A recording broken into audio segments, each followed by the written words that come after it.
Around Dodge City and in the territory on west, there's just one way to handle the killers and the spoilers, and that's with a U.S. Marshal and the smell of Gunsmoke.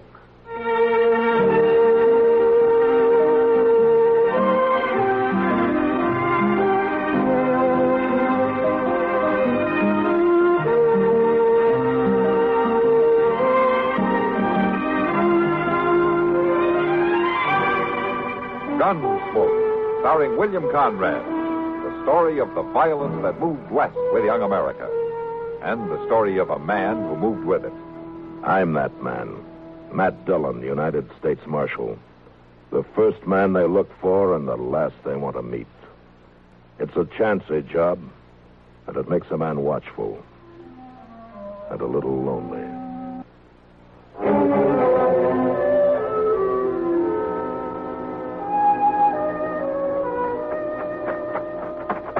Mr. Dillon?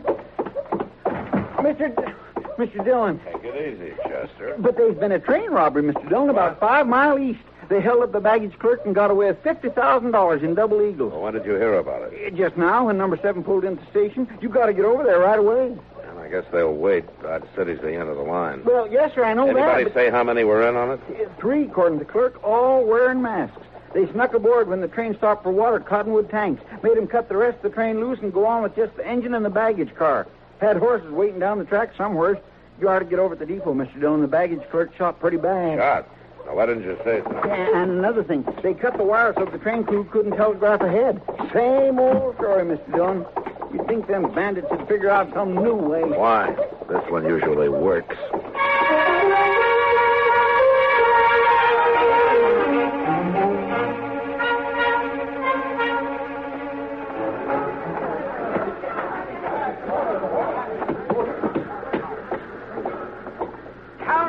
I said to keep that mob out of this baggage car. They're out, Doc. Huh? Well, who are you? Oh, I didn't know it was you, Matt. How is he? He caught one through the lung.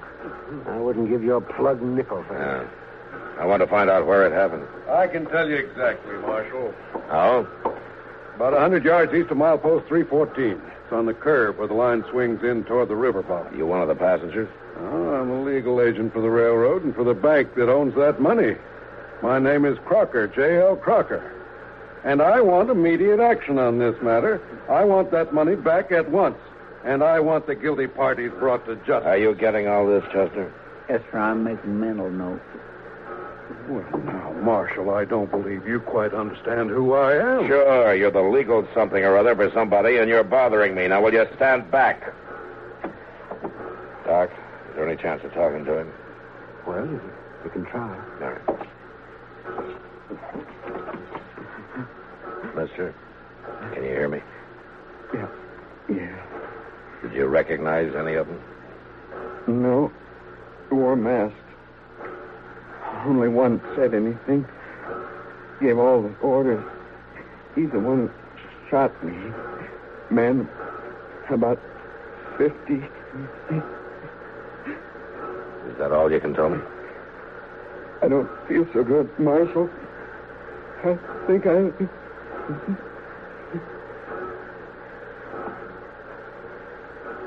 That's it, man.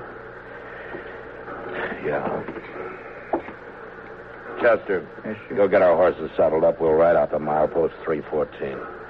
With luck, we can get there before dark. Maybe pick up their trail some way. All right, sir. Well, now, Marshal, in my opinion, you ought to form a posse to go after these criminals. Mr. Crocker, I don't care about your opinions.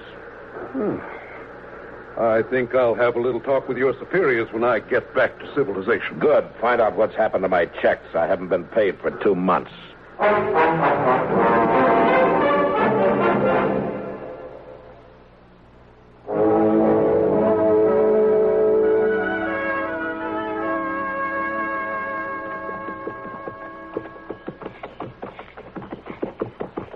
Chester, pull up a second. Yes, sir. Reckon they've heard us yet? And they don't show it. Both of them are still working around the campfire, paying no attention. Fixing supper, I guess. A man and a young boy. Must be homesteaders on the move. I've never heard of bandits hightailing it in a covered wagon. Besides, there's only 2 of them. 3 men held up the train. Yeah, I know. let's ride on down to the fire.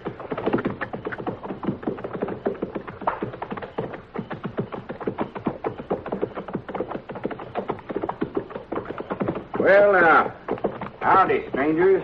Evening. Climb down and sit. Have some supper ready here in a spell, such as this. Keep your eye on that coffee, Jerry. I'm watching it, Pa. You men pushing cattle? No, hunting killers. What? Had a train robbery this morning. Now, I'm a U.S. Marshal out of Dodge. My name's Dillon.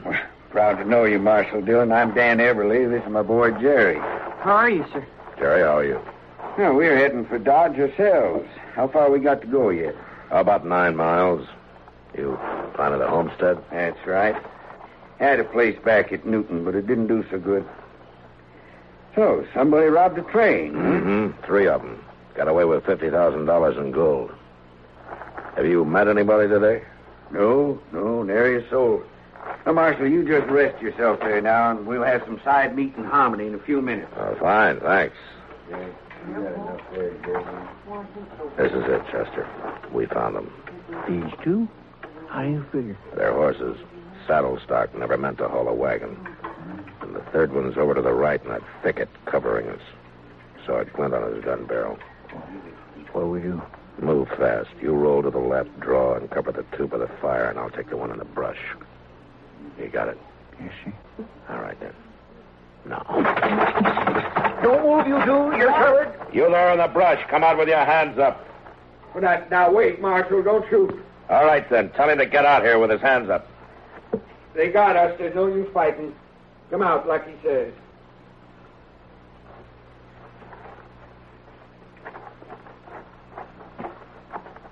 Why didn't you let me fight, Pa? I could have shot them both. Oh, fellas. It's a girl. So it is.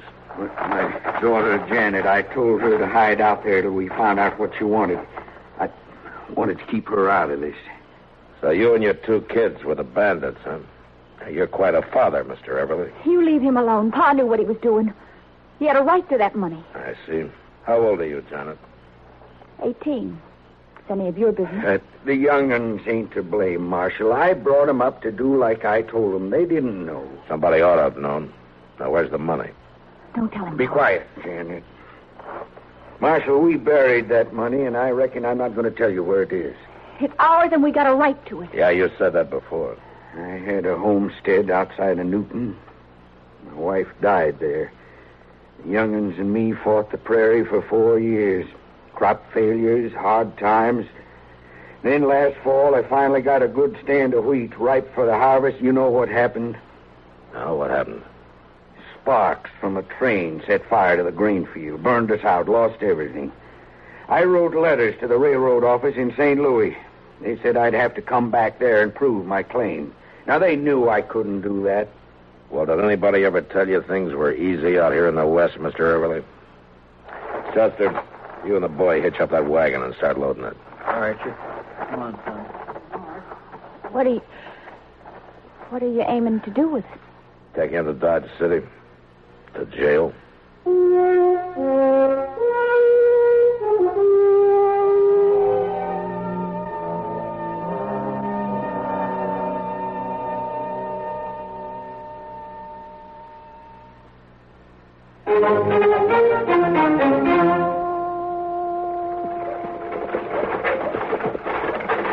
All right, pull up, Everly. Oh, boy. All of you get on.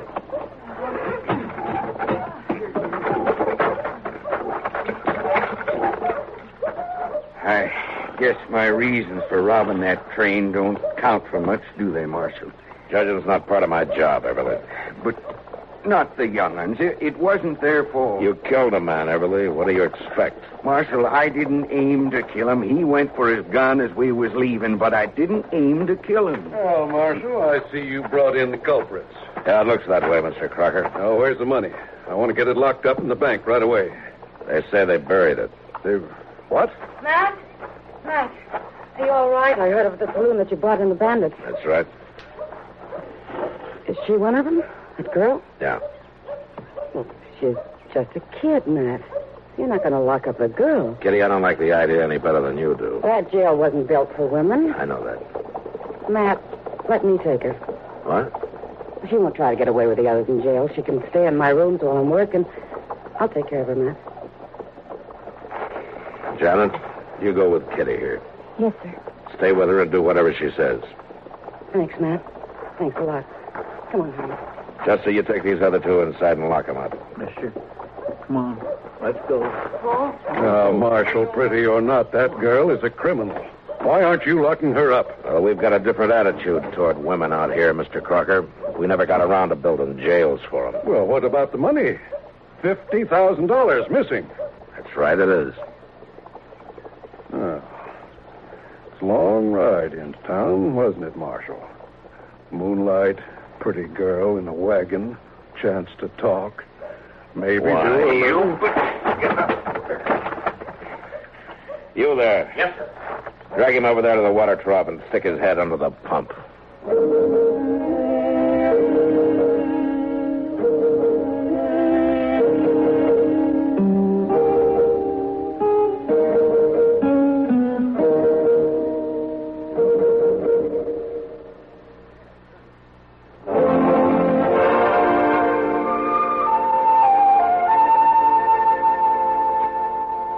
How are you and Kitty getting along, Janet? Oh, just fine. She's been wonderful. The noise downstairs bother you? Keep you awake at night? No, the only thing that keeps me awake is worrying about Pa and Jerry. What are you going to do with us? And I got no say about that. There's no proper court here. I'll probably get orders to send you up to Hayes City for trial. Oh, they won't understand. Maybe Pa was wrong. I guess he was, but he thought he was doing right. Sure, we all think that. He was doing it for us, for Jerry and me. And he didn't mean to kill that man, Marshal. Really, he didn't. Well, I better be going now. Sure. Goodbye, Janet.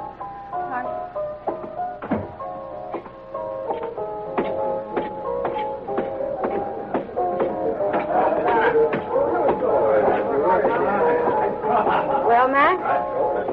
She's quite taken with you, Kitty. Stories around town say you're a little taken with her, Matt. That's Mr. Crocker's doing. He's been shooting his mouth off for a week now.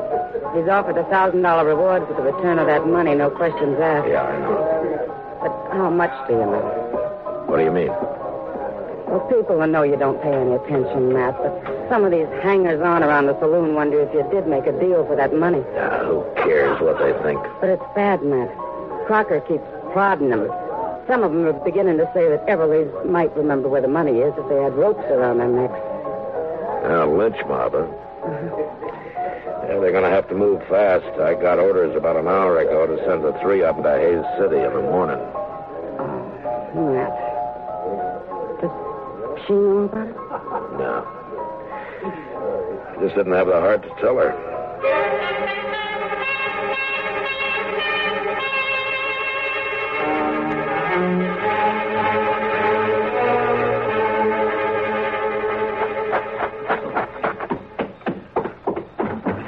Mr. Dillon? Mr. Dillon. What's the matter, Chester? Miss Kitty sent me to get you. Oh? That fella Crocker's over at the Long Branch. He's got a bunch of the boys all liquored up. They're talking about crashing the jail. Well, usually the best way to stop that kind of trouble is to break it up before it starts. Well, that girl's just upstairs right over their head, Mr. Dillon. Yeah, I know. They hadn't bothered her, had they, Chester? Well, they hadn't when I left. All right, you let me handle it. You stay clear and cover my back. Yes, sir, I will. All right, come on. A man that holds a deal like that ought to be run out of town. And you're just the boys to do it. Now, it's about time somebody took the star off of that tin-horn marshal and shoved it down his throat. And as far as I'm concerned, Go on, Mr. Crocker. You're doing real fine. There's quite a crew you picked up. All the bums, barflies, swindlers, and bushwhackers in Dart City. Well, your friends don't seem to be as talkative as they were a couple of minutes ago, Mr. Crocker. Dylan, if I had you in St. Louis for 1 hour, you'd be in jail, not running. All right, boys, the party's over. Now move on. Now, you got no right to order those men around, Dylan. I don't hear any of them objecting. Matt, she's gone. What? Janet's not in the room. She's gone. Well, where would she go? I can tell you, Matt. You had a jailbreak. That girl got her dad and brother out, and they just left town on their horses.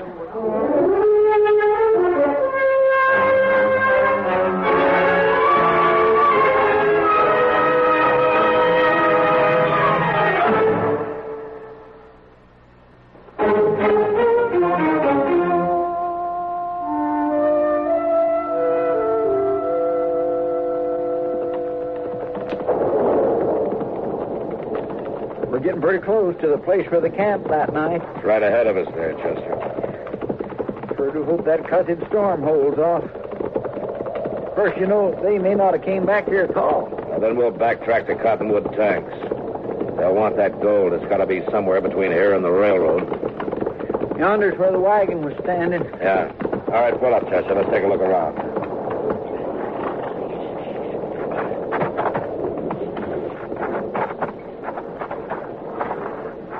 Mr. Dillon, look there. What? A hole dug in the ground. Right where they had their campfire that night. Yeah. Well, they buried the gold there, Chester, and built their fire right on top of it. Get out! It came from that thicket over there. I'm going to fire and roll away, maybe draw a shot. Now, you keep your eyes open. Sure, I will.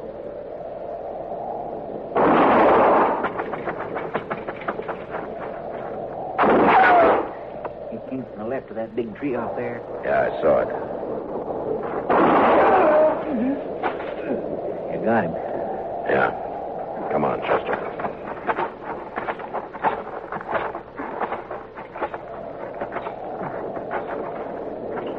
Everly. Now, you're covered, Everly. One move and you're finished. I'm finished anyway. I'm sorry I had to do it. No matter. Want the young'uns to have a chance. They rode on with the money, I suppose. Let 'em go, Marshal. It's their money. I had a right. Maybe, but you had no right to kill. I didn't aim to, Marshal. The law has to go by acts, Everly, not intentions.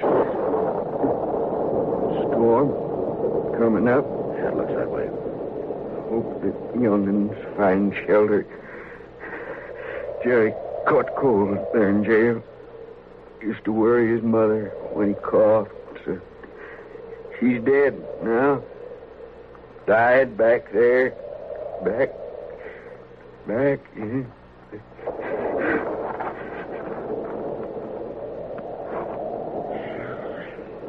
Guess he paid for it, Mr. Dillon. Yeah, he paid. Well, let's try to pick up the trail of the other two before that storm. What is it? Horses. A couple of horses coming in fast. All right, hold it. He's died, Marshal. Wait on. Pa, where is he? We heard the shooting and turned around and rode back. You better get off your horses, both of you.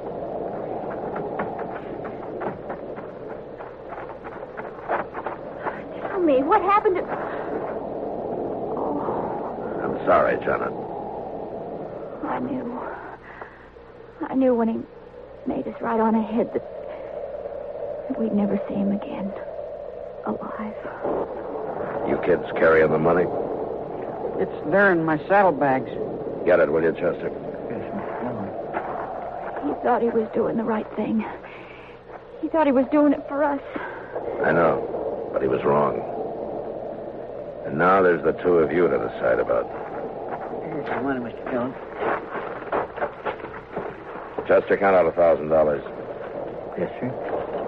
You know, technically, I guess I ought to take you back to Dodge. But I figure everybody's got certain rights. It's my job to try to keep all those rights sorted out and evened up. All I can do is call them the way I see them. Chester, give him the $1,000. There you are.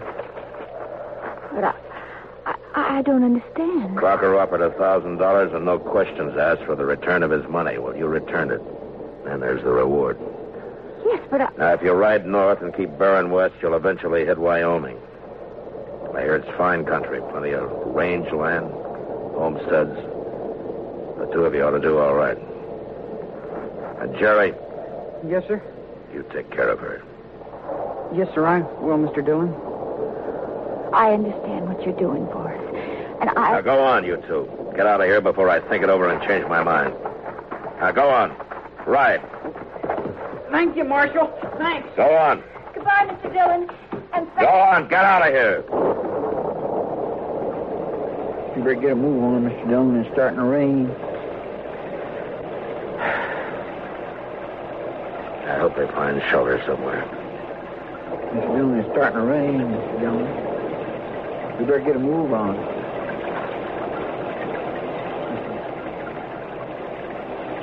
Mr. Dillon?